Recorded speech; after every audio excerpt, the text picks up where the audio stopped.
नमस्ते। आमे आलोचना करुले सारला महाभारत रे समाज जीवनर चित्र एवं से आलोचनार क्रम रे कृषि संपर्क रे आलोचना सरी थिला ओ शिक्षा संपर्क रे आलोचना आरंभ होइथिला। सारला दास अध्ययनर काल और दिवस रूप रे जहा वर्णना करिसंती ताहा होछि आजिर आलोचनार विषय। तेबे सारलांक पूर्वरु भारतवर्षर परंपरा रे उल्लेख अछि जे विशेष भाव रे स्मृति मतरे वेदरे वृष्टि, उल्कापात, विप्लव, संध्या, रात्रि, अमावास्या, चतुर्दशी, अष्टमी और पूर्णमी काल रे अध्ययन करिबा अनुचित। पारस्कर गृहसूत्र अनुसारे झड़ बतास, अमावास्या तिथि, श्राद्ध काल, अग्नुत्पात समय और संधि काल अनध्ययनर समय। ज्योतिष शास्त्र मतरे द्वितीया, सप्तमी, त्रयोदशी, चतुर्दशी, अमावास्या और पूर्णमी अनध्ययन दिवस। देशरे युद्ध विग्रह उपस्थित हेले पूर्वे विद्या अध्ययन स्थगित रहुथिला। शाल्यराज द्वारकापुरी अवरोध करिबारु यज्ञादि समस्त कार्य स्थगित रहिथिला बोली व्यासंक रचित संस्कृत महाभारत रे वर्णना करा जाइछि। सारला दासंकर वर्णनारू जना जाए जे से काल रे गुरुवार थिला शिक्षानुष्ठान मानंकरे अवसर समय। से दिन पाठशाला रे पाठ पढ़ा हेउ नथिला। श्रीकृष्णंकर शिक्षा प्रसंग रे कथित होइछि जे श्रावण चतुर्थी गुरुवार दिन गुरु सांदीपनी गृहरे नथिबा बेले तांकर जने बंधु उपगत हेले। गुरुपत्नी श्रिया देवी शिष्य मानंकु वनभूमिरु काठ आनिबा पई आदेश देइथिले। संभवतः एही दिवसटी अवसर समय थिबारु गुरु अनुपस्थित रहिथिले। रात्रिर शेष और संध्या काल विद्या अध्ययन निमित्त अनुपयोगी बोली विवेचित हेउथिला। भीम द्रौपदी को जहा कहिथिले ताहा एथिरु स्पष्ट। विराट पर्व रे उल्लेख अछि जे रात्र बेनी दंड अछि कि सौख्य प्रकाश, भजन रे सुख नाही, निद्रा रे अलस, कलह न करिबा कि शास्त्र न पढ़िबा, समस्या न देबा अबा मौन व्रते थिबा, संध्या काले पढ़िले गो मूर्ख जन्मे जन्मे, पंडित होई सइले पड़े मति भ्रमे। कविंकर वर्णनारू उपलब्ध हुए जे पूर्वाह्न और अपराह्न रे शिक्षा प्रदान करा जाउथिला। मध्याह्न रे शिष्य माने घरे बसी पुस्तक पाठ करुथिले। कौरव और पांडव गण सकाळ और संध्यारे युद्ध विद्या शिक्षा करुथिले और मध्याह्न रे पुस्तक पाठ करुथिले। परीक्षा संपर्क रे जहा कुहा हेछि जे प्राचीन भारत वर्ष रे परीक्षा रीति प्रचलित थिला। वैदिक जुगरे यज्ञ कर्मानुष्ठान पाई यज्ञ विवेचित हेले शिष्य उपाधि लाभ करुथिले एवं अयज्ञ प्रतिपन्न हेले कृषक श्रेणी रे अंतर्भुक्त हेउथिले। पांडव और कौरव गण युद्ध विद्या शिखि सारिबा परे गुरु द्रोण सेमानंकर दक्षता परीक्षा करिथिले बोली संस्कृत महाभारत रे कुहा जाइछि। छांदोग्य उपनिषद रे इंद्र और विरोचनंकु गुरु प्रजापति प्रश्न करुथिबार चित्र प्रदत्त। सारला दासंक जुगरे शिक्षा क्रम रे परीक्षा निरीक्षार व्यवस्था थिबार उपलब्ध हुए। कवि कहंती जे परशुराम द्रोणाचार्य को युद्ध विद्यादि शिक्षा देवा पूर्वरु परीक्षा करिथिले। लोकेश्वर गुरुंकर आखड़ारे उपस्थित होई ଭାଗ୍ୟବର ଧୃତରାଷ୍ଟ୍ର ଓ ପଣ୍ଡୁଙ୍କୁ ପରୀକ୍ଷା କରିଥିବାର ଜଣାଯାଏ। ଗୁରୁ ଦ୍ରୋଣ କୌରବ ଓ ପାଣ୍ଡବମାନଙ୍କୁ କଠିନ ରୀତିରେ ପରୀକ୍ଷା କରିଥିଲେ। ସେ ଅରଣ୍ୟ ମଧ୍ୟସ୍ଥ ଗୋଟିଏ ପର୍ବତରେ ଥିବା କୃଷ୍ଣାଗୁରୁ ବୃକ୍ଷର ଅର୍ଦ୍ଧେକାଂଶ କାଟିଲେ, ଅବଶିଷ୍ଟାଂଶର ଉପରେ ଗୋଟିଏ ଖଡ଼ିକା ରଖିଲେ। ଖଡ଼ିକା ଉପରେ ଧାନ ଶୃଙ୍ଗ ଓ ଶୃଙ୍ଗଟିର ଉପରେ ଗରଗଡ଼ ସରିଷ ରଖାଗଲା। ଗୁରୁ ପ୍ରତ୍ୟେକ ଶିଷ୍ୟଙ୍କୁ କ'ଣ ଦେଖୁଛ ବୋଲି ପ୍ରଶ୍ନ କଲେ। କେହି ସଠିକ୍ ଉତ୍ତର ଦେଇପାରିଲେ ନାହିଁ।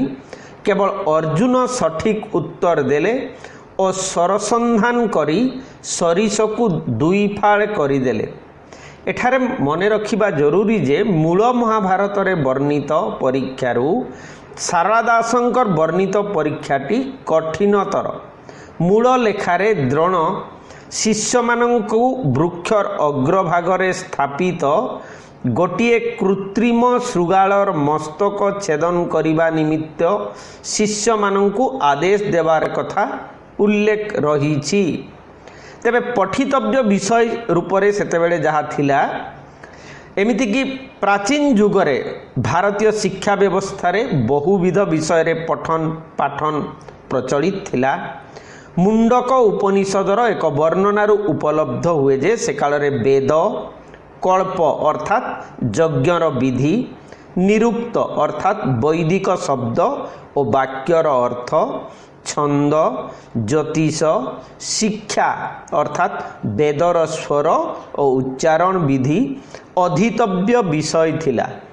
ବୌଦ୍ଧ ଯୁଗରେ ଶବ୍ଦ, କଳା, ଚିକିତ୍ସା, ହେତୁବିଦ୍ୟା, ଅଧ୍ୟାତ୍ମ ବିଦ୍ୟା ସହିତ ଶାସ୍ତ୍ରାଦିର ଶିକ୍ଷା ପ୍ରଦତ୍ତ ହେଉଥିଲା। ସଂସ୍କୃତ ମହାଭାରତରେ ବେଦ, ଧନୁର୍ବିଦ୍ୟା, କଳା, ଇତିହାସ, ପୁରାଣ, ଉପାଖ୍ୟାନ, କର୍ମକାଣ୍ଡ, କୃଷି, ଗୋପାଳନ, ବାଣିଜ୍ୟ ଓ ରାଜନୀତି ଶାସ୍ତ୍ରର ଉଲ୍ଲେଖ ଦେଖାଯାଏ। ଶାରଳାଙ୍କ ମହାଭାରତରୁ ସେକାଳର ଅଧିତବ୍ୟ ବିଷୟମାନଙ୍କର ପରିଚୟ ମିଳେ ଏବଂ ଆମେ ତାକୁ ମୁଖ୍ୟତଃ ପ୍ରାଥମିକ ଶିକ୍ଷା, ଉଚ୍ଚ ଶିକ୍ଷା ଓ ବିଶେଷ ଶିକ୍ଷା ହିସାବରେ ଭାଗ କରିଦେଇପାରିବା। ପ୍ରାଥମିକ ଶିକ୍ଷାର ଅଧିତବ୍ୟ ବିଷୟ ଥିଲା ଅକ୍ଷର ଶିକ୍ଷା, ମାତ୍ରା ବ୍ୟବହାର, ଫଳା ପ୍ରୟୋଗ, ଅନୁସାର ବିସର୍ଗର ବ୍ୟବହାର, ପଣିକିଆ, ଶୋଧି, ଅଡ଼ାଙ୍କ, ହରଗୁଣ, ଫେଡ଼ାଣ, ମିଶାଣ, ଅଙ୍କନ, ନଳକୁଟା, ବିକ୍ରୟ, ତାଳପତ୍ରରେ ଲେଖିବା, ଶ୍ଲୋକାଭ୍ୟାସ ଓ ବିଭିନ୍ନ ଭାଷା ଶିକ୍ଷା। ଶ୍ରୀକୃଷ୍ଣ ବଳରାମଙ୍କର ଶିକ୍ଷା ପ୍ରସଙ୍ଗରେ କବି ଏ ସମସ୍ତ ବିଷୟର ଉଲ୍ଲେଖ କରିଛନ୍ତି। ସେକାଳରେ ପ୍ରାଥମିକ ସ୍ତରରେ ଭାଷା ଶିକ୍ଷା ଉପରେ ପ୍ରାଧାନ୍ୟ ଦିଆଯାଉଥିବାର ଜଣାଯାଏ। କବି କହନ୍ତି ଯେ ଶ୍ରୀକୃଷ୍ଣ ବଳରାମ ସାନ୍ଦୀପନୀଙ୍କ ପାଖରୁ ଓଡ଼ିଆ, ତେଲେଙ୍ଗୀ, ନାଗରୀ, ଦକ୍ଷିଣୀ, କନାଉଜି, ଦ୍ରାବିଡ଼ ଆଦି ଭାଷା, ସଂସ୍କୃତ, ବଙ୍ଗଳା, ପାର୍ସୀ, ଦରପଣି, ମହାରାଷ୍ଟ୍ରୀ, ଉଡ଼ଙ୍ଗ, ହିନ୍ଦୁସ୍ତାନୀ, ଡାହାଳ, ବେତିର, ଡିଙ୍ଗର, ବେଳାଉଳ, କାମେରୀ ଅର୍ଥାତ୍ ଆସାମୀ ଓ ଭାରତୀ ଭାଷା ଶିକ୍ଷା କରିଥିଲେ। ଉଚ୍ଚ ଶିକ୍ଷା ପ୍ରସଙ୍ଗରେ ଯଦି ଦେଖିବା, ଶାରଳା ଦାସ ଉଲ୍ଲେଖ କରିଛନ୍ତି ଶ୍ରୀକୃଷ୍ଣ ବଳରାମ ସାନ୍ଦୀପନୀଙ୍କର ମଠରେ ବେଦ, ଜ୍ୟୋତିଷ, କାମଶାସ୍ତ୍ର, ଯୋଗ ବିଦ୍ୟା, ଗାରୁଡ଼ ବିଦ୍ୟା, ଧନୁର୍ବିଦ୍ୟା, ଶସ୍ତ୍ରାଦି ପ୍ରୟୋଗର ବିଦ୍ୟା, ତନ୍ତ୍ର ଓ ବିଭିନ୍ନ ଗ୍ରନ୍ଥ ପାଠ କରିଥିଲେ। ଧୃତରାଷ୍ଟ୍ର ଓ ପଣ୍ଡୁ ସଞ୍ଜୟଙ୍କ ଠାରୁ ରସାୟନ ବିଦ୍ୟା, ଧାତୁ ବିଦ୍ୟା, ଧନୁର୍ବିଦ୍ୟା, ବେଦ ଓ ତନ୍ତ୍ର ଶିକ୍ଷା କରିଥିଲେ। ପଣ୍ଡୁଙ୍କୁ ଭୀଷ୍ମ ଧନୁର୍ବିଦ୍ୟା ଓ ତନ୍ତ୍ରବିଦ୍ୟା ସହ ମଲ୍ଲବିଦ୍ୟା ଶିଖାଇଥିଲେ ଏବଂ ଶାସ୍ତ୍ର ସମ୍ବନ୍ଧରେ ଜ୍ଞାନ ଦେଇଥିଲେ। ଜାମ୍ବବାନ ସଂସ୍କୃତ ଷଟ କାବ୍ୟ, 14 ବିଦ୍ୟା ଓ ବେଦ ପାଠ କରିଥିଲେ। 14 ବିଦ୍ୟା କହିଲେ 6 ବେଦାଙ୍ଗ, ଶିକ୍ଷା, କଳ୍ପ, ନିରୁକ୍ତ, ଛନ୍ଦ, ଜ୍ୟୋତିଷ ଓ ବ୍ୟାକରଣ। चारि वेद मीमांसा न्याय पुराण और धर्मशास्त्र को बुझा जाए। पंडु लोकेश्वरंक ठारू स्वर विद्या मध्य शिक्षा करिथिले।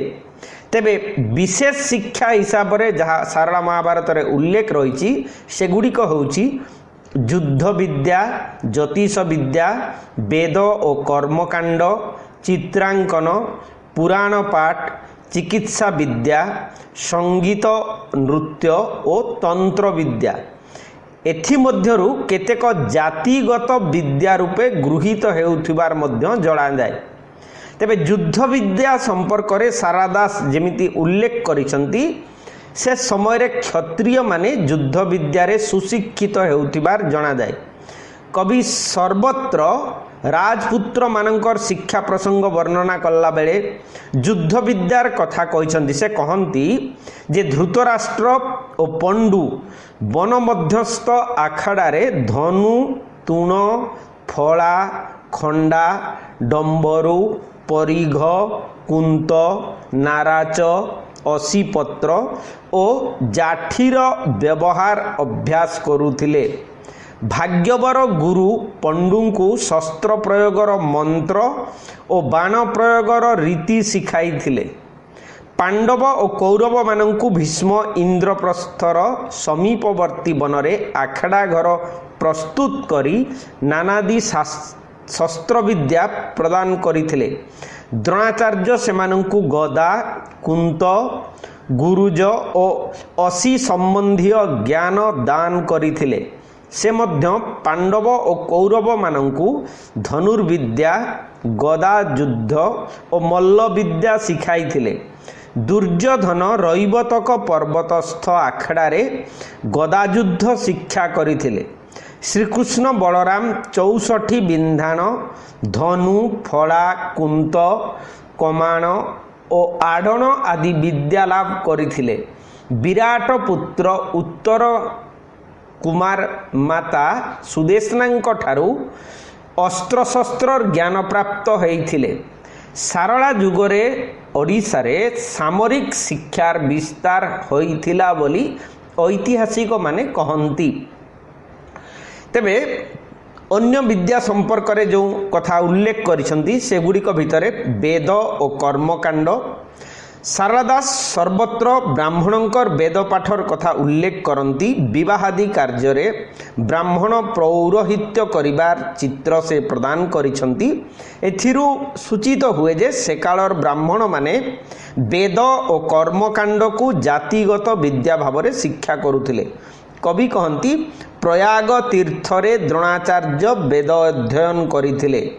सेपरि सुकांती नगर अधिवासी समस्त ब्राह्मण वेद पाठरे थिले सुनिपुण आदि पर्व रे उल्लेख करा जाइछि। ब्राह्मण शासन घर 50 बसती वेद विद्यारे सेमाने निर्जित अटंती। सेपरि ज्योतिष विद्या प्रसंग रे मध्य सारला दास अनेक वर्णना करिसंती एवं एक विशेष विद्या हिसाब से ताहा ग्रहण करा जाउथिला। सारला दास ज्योतिष को वेदर आख्या मध्य प्रदान करिसंती।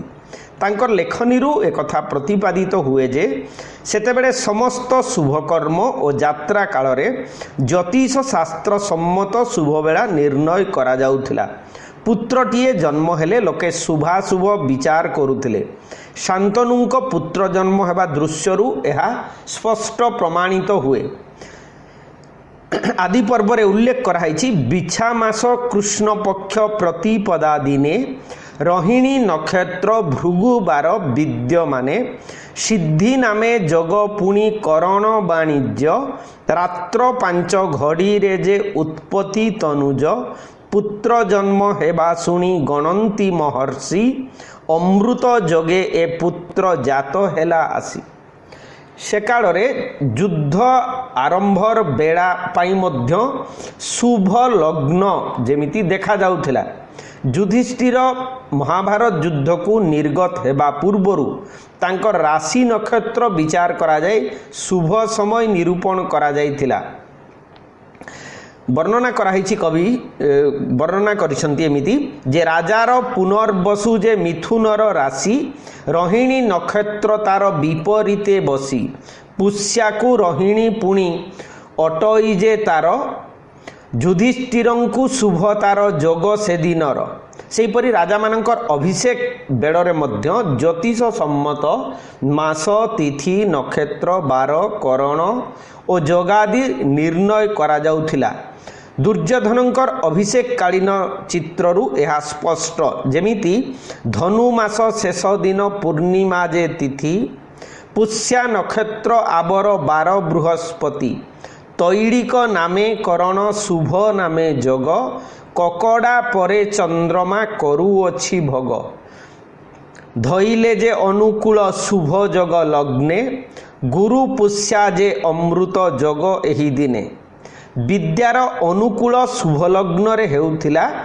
कौरव पांडव मानकर शिक्षा प्रसंगरु मध्य ताहा स्पष्ट हुए जेमिति कवि लिखिछंती तुल मास कृष्ण चौठी गुरुवारे रोहिणी नक्षत्र जे अटई से दिन रे ततुल्य नामे करण इंद्र नामे जोग तुल संक्रांति की पंच दिवस भोग सेहीपरि शुभ दिन देखि परीक्षा कार्य भी संपन्न हेउथिला।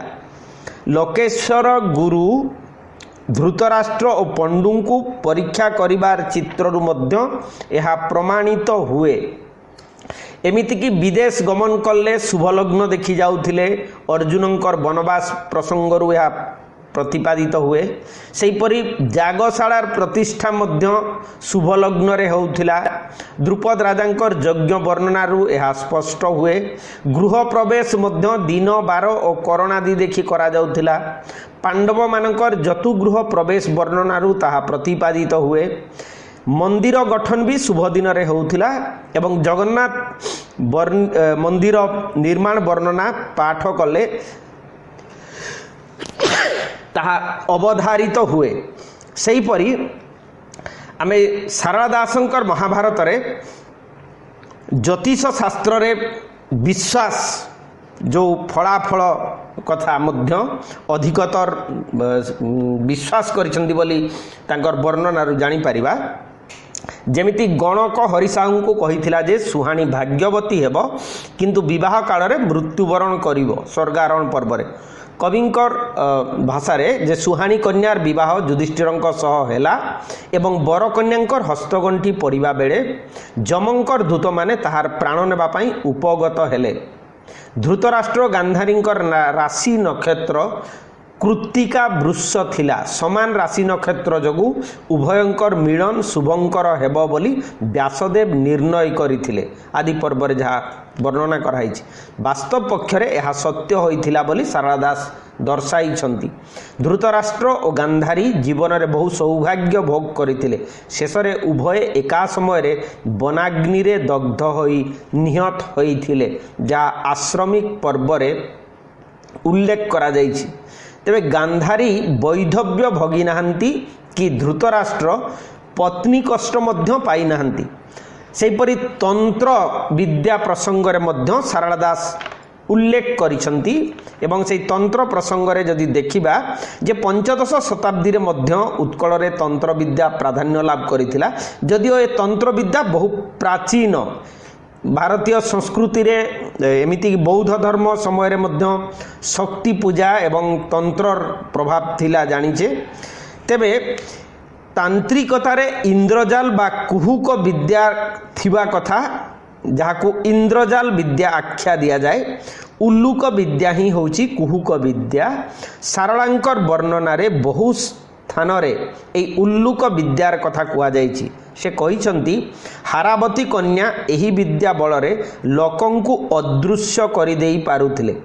हारावती अर्जुन को कहिथिले एबे मो संगते जेबे करिबु पीरती तते जेन्हे लुचाइबी न देखिब एथि एमंत विद्याटी अछि जान मोर तही उल्लुक विद्या कले तते न देखिब केही सेहीपरि पांडव माने प्रत्येक सत्य कही अकाଳରେ आंब फळाइबा एवं चौरमुखर हस्तरु श्रीकृष्ण ताहाकु हरण करिनेबा चित्र रे ऐन्द्रजालिक प्रभाव निहित। मायावती मध्य इंद्रजाल विद्या अवगत थिले। से सुभद्रा को कहिथिले जे उल्लुक विद्या पढ़ी द्वार को स्पर्श कले ताहा फिटी जीवो एवं समस्तंकु देखि पारिबे किंतु तांकु केही देखि पारिबे नाही। सेहीपरि कवि कामाक्षी देवी उल्लुक विद्या ज्ञात थिले और भीमंकु ताहा शिखाई थिले बोली उल्लेख करिसंती। द्रोणाचार्य दृष्टि विद्या बलरे कूपरु नाट बाहर करी आनिबा मुदी और कुशबटु को ऊपर को उठाई नेबा वर्णन रे इंद्रजालर प्रभाव लक्ष्य करा जाई पारे। तंत्र रे मंत्रर कथा कुहा जाए तेणु यार अन्य नाम मंत्रशास्त्र। सारला दास बहु स्थल रे एई मंत्रर कथा वर्णना करिसंती। मंत्रपाठ करी हारावती अर्जुन को असीताल गभीर कूप मध्यरु ऊपर को उठाई आनी पारिथिले। अश्वत्थमा मंत्रपाठ करी काईसिका सर प्रेषण करिथिले। कौरव और पांडवगण मंत्र शिक्षा करने कथा कवि दर्शाई। खांडव वन दहन हेबा परे अग्निदेवता अर्जुन को एपरी मंत्र प्रदान करथिले जे ताहाकु पाठ करी सर निक्षेप कले एक सर 4 गोटी सर रे परिणत होई पारुथिला। सेपरि तंत्र रे गुरुंक ठारू दीक्षा नेबार रीति उपरे गुरुत्व दिया हैथिला।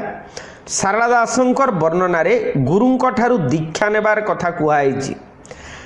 कवि कहउछंती धनु गुरु मंत्र गुरु देव विद्या गुरु शस्त्र गुरु शास्त्र गुरु सर्व दीक्षा गुरु। तांत्रिकतारे स्त्री और शक्ति प्राधान्य लाभ करिथिबा जणा जाए। सारला दास स्त्री शक्तिर प्राधान्य देखाइछंती। जेउ असुर द्वयंकु स्वयं शिव बध करि पारिले नाही पार्वती ताहांकु एकाम्र तीर्थरे बसीभूत कले बोली वर्णना करी कवि शक्ति को शिवंक ठारू बड़ बोली वर्णना करिसंती। चंडी पुराण मध्य कवि कहिसंती जे महिषासुर को देवता माने बध करि न पारी दुर्गांकर शरणापन्न हेइथिले। तेबे तंत्र रे असाध्य साधन कामना पूरण रोग भय और दैवी दुर्विपाकरू रक्षा पाइबार विधि विधान वर्णना करा जाए। मारण मोहन उच्चाटन वशीकरण आदि विषय मध्य वर्णना करा जाए। तांत्रिक षटकर्म होउची शांति वशीकरण स्तंभन विद्वेष मारण और उच्चाटन। सारला दासंकर लेखनी रे रोग निवारण पाई औषधादिर प्रयोग वर्णना मिले। खांडव वन दहन परे अग्नि अर्जुनंक कपाल रे लगाइबा पाई एपरी एक औषध देइथिले जे ताहाकु व्यवहार कले जल बा अनल रे लोकर पराजय होई पारु नथिला। से व्याधिनाशक भस्म वज्र सर निरोधक विभूति रोगनाशक मणि अर्जुन को प्रदान करिथिले। अग्नि पुणी ताहांकु स्तंभन मोहन वश्य उच्चाटन और अंजन धारणर विद्या बा विधान शिखाइथिले। मायावती पादुका औषधि अंजन विद्या स्तंभन मोहन वश्य उच्चाटन और धरण धारण विद्यारे अवगत थिले। कविंकर कामाक्षी देवी मध्य स्तंभन मोहनादि विद्या जानिथिले। से आटिकाए अन्न रांधि लक्ष लक्ष लोकंकु भूरी भोजन रे अप्यायित करि पारुथिले। द्रोणपत्नी कृपी मध्य हांडिक भातरे द्रुपद राजांकर सैन्य मानंकु संतुष्ट करिथिले। ए सबु असाध्य साधन रो एक एक दृष्टांत जहा पछरे रहिछि तंत्र विद्या।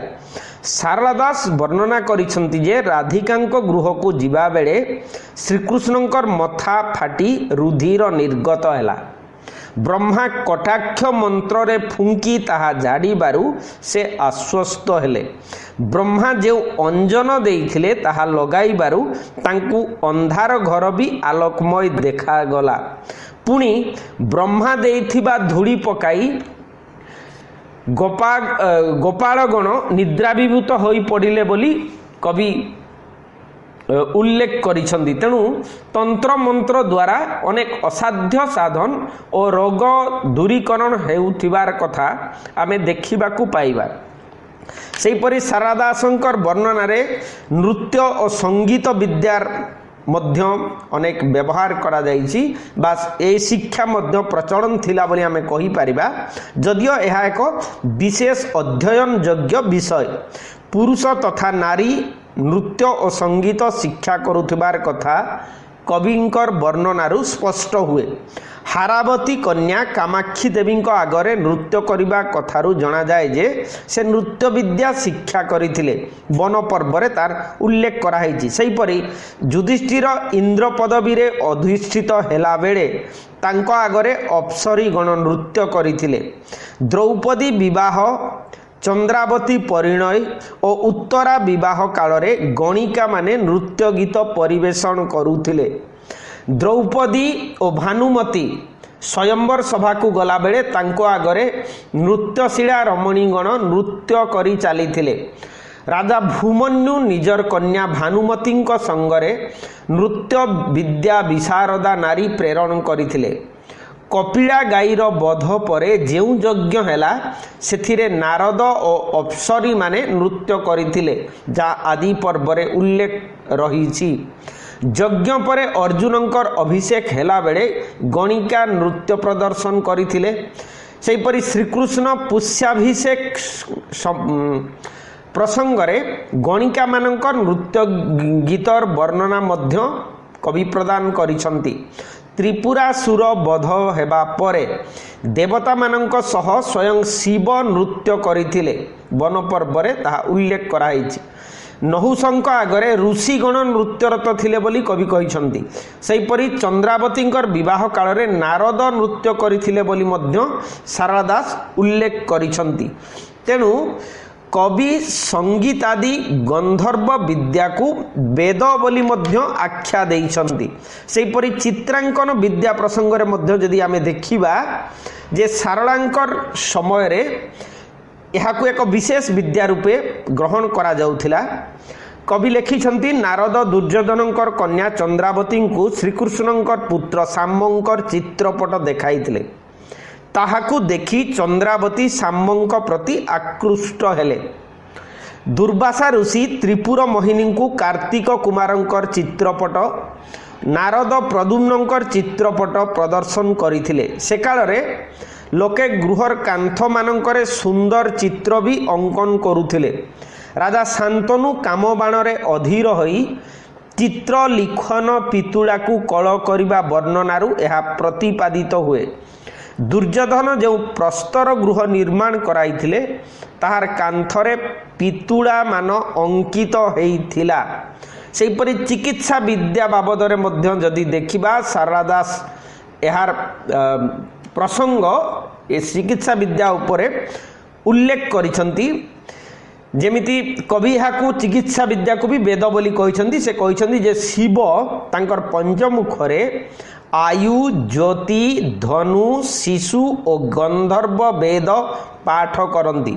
से काल रे चिकित्सा थिला एवं वैद्य भी थिले।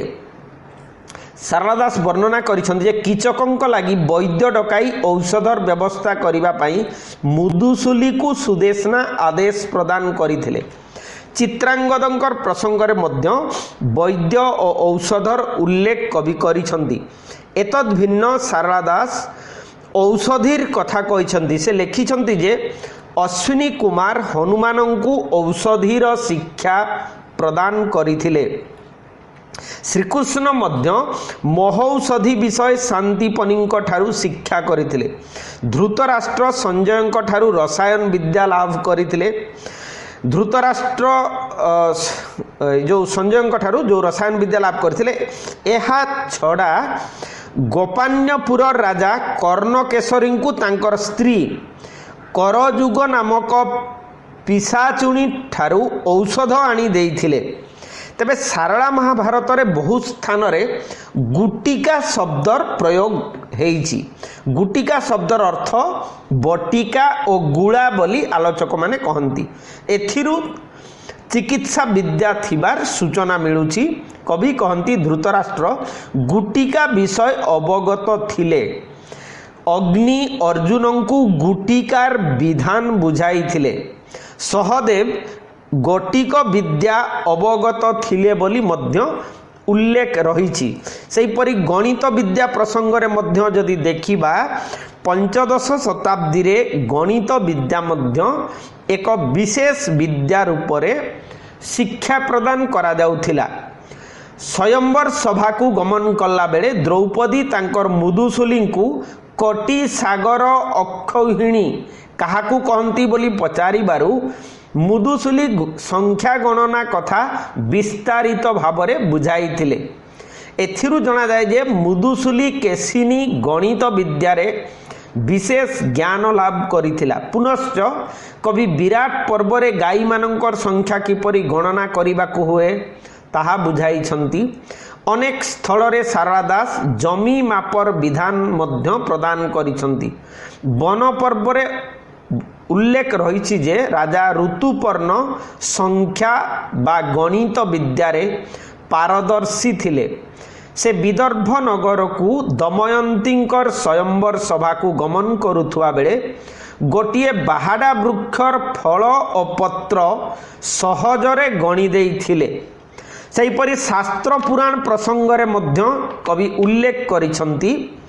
विशेषतः सारदासंकर जुगरे शास्त्र पुराणर पठन पाठन खूब प्रचलित थिला एवं यह एक विशेष शिक्षा रूप रे कौरव पांडव माने द्रोणंक ठारू सकल शास्त्र अध्ययन करथिले बोली कहिसंती।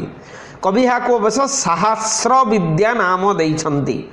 पंडु भीष्मंक ठारू अन्यान्य विद्या मध्यरे सहस्र विद्या मध्य लाभ करिथिले।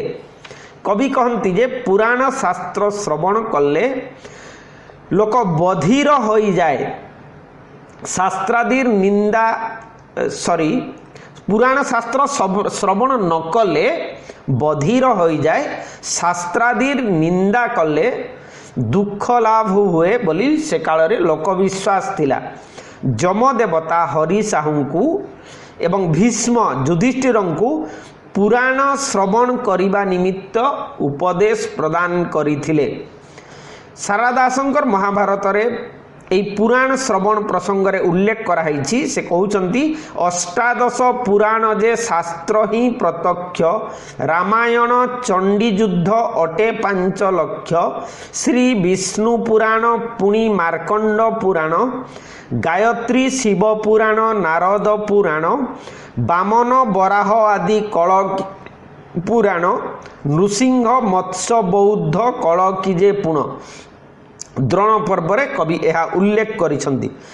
तेणु से काल रे महाभारतर बा यदि पुराणर विशेष आदर थिला एवं समाज रो लोक माननकु धार्मिक करिबा पई यार एक विशेष भूमिका थिला बोली आमे कहि परिबा। तेबे से काल रे शिक्षा केंद्र बा शिक्षापीठ हिसाब रे जदि देखिबा प्राचीन काल रे मुख्यतः गुरुकुल रे जाइकी शिष्य माने अध्ययन करुथिले। किंतु संभवतः महाभारत काल रे बा द्वापर युग रे आमे देखिबा को पाउछे प्रथम थर राज परिवार भीतर को शिक्षक आसुछंती एवं सेमानंकु अस्त्र शस्त्र बा अन्य विद्या शिक्षा देउछंती। तेबे से काल रे मठ रे मध्य शिक्षा प्रदान करा जाउथिला। विशेष भाव में सारदासंकर जुगरे मठ और गुरुगृह शिक्षानुष्ठान थिला बोली उल्लेख रही। सांदीपनी जोठारे अध्यापना करुथिले ताहा तांकर निजर गृह थिला। एहाकु एक मठ भी कुहा जाई पारे। मठर अर्थ छात्रावास। शिष्यगण जेउठी रही धर्म शिक्षा और शास्त्र आलोचना करती ताहार नाम हेउची मठ। मठरे आचार्य थांती और तांको पाखरे शिष्यवर्ग रही धर्म शिक्षा करिथांती।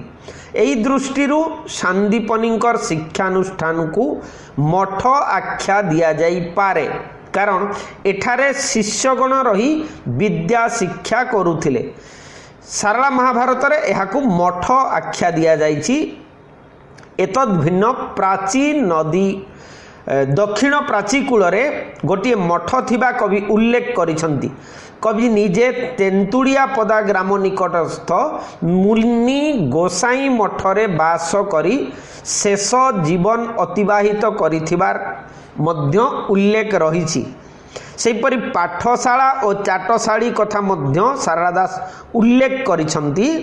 श्रीकृष्ण बलरामंकर शिक्षा प्रसंग रे कवि पाठ मंदिर और चाटशाड़ीर कथा उल्लेख करिसंती।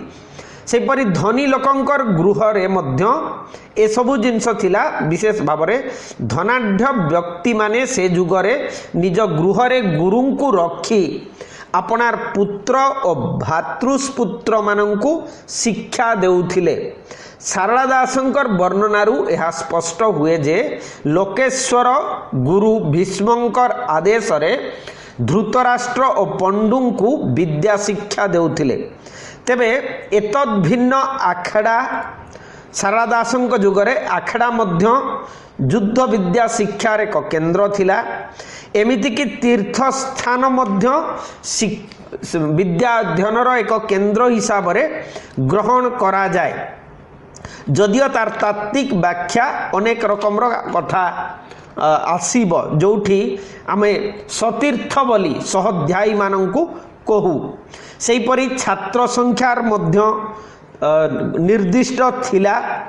विशेष भाव रे द्रौपदींकर स्वयंवर सभा को वशिष्ठ 9000 दुर्वासा 1 अयुत भरद्वाज और गौतम 1000 लेखाएं शिष्य घेनी आगमन हेइथिले बोली कवि उल्लेख करिसंती। तेबे शिक्षक मानक प्रसंग रे जो कथा उल्लेख कराइछि जे ब्राह्मण माने ही शिक्षक वृत्ति हिसाब रे ग्रहण करुथिले एवं से माने ही थिले यज्ञ और उदार पुरुष। स्मृति और पुराण रे मध्य से ब्राह्मण मानकर सत्कर्म मध्य रे अध्ययन और अध्यापना थिला बोली कुहा जाए। गुरु द्रोण वेद वेदांग तथा अस्त्रादि विद्या रे थिले प्रवीण। नैमिषारण्य को कुलपति श्रुति स्मृति इतिहास तथा उपनिषद रे सुपंडित थिले। प्राचीन जुगर गुरु माने थिले निर्लोभ और उदार। सत्यकाम जाबालंकर पिता अज्ञात थिले तथापि गुरु गौतम उदारता देखाई तांकु शिष्य रूप रे ग्रहण करिथिले। सेहीपरि से जुगर गुरु निजर शिष्य मानकर कल्याण कामना करुथिले। गुरु माने निर्लोभ भी थिले। उतंक गौतम को गुरु दक्षिणा ग्रहण करिबा पई बारंबार अनुरोध कले हैं से नीरव रही थिले एवं निजे किछि चाहि न थिले। उद्दालक ऋषि तांकर समस्त धन ऋत्विज मानंकु दान करि देइथिले बोली उल्लेख रहिछि। तेणु सारला दास मध्य शिक्षकों संबंध रे अनेक कथा सूचना देइछंती। जेमिति सेमानंकर जाति योग्यता छात्र वत्सलता एवं लोभहीनता आय पंथा ए सबु कथा उल्लेख करिछंती। आज एतिकी थाउ परवर्ती प्रसंग रे पुणी आमे आलोचना करिबा सेही समाज जीवनर चित्र सारा महाभारत रे किपरि वर्णना करा जाइछि। कमेंट रे जहा चाहिबे लिखि पारिबे। नमस्ते, धन्यवाद।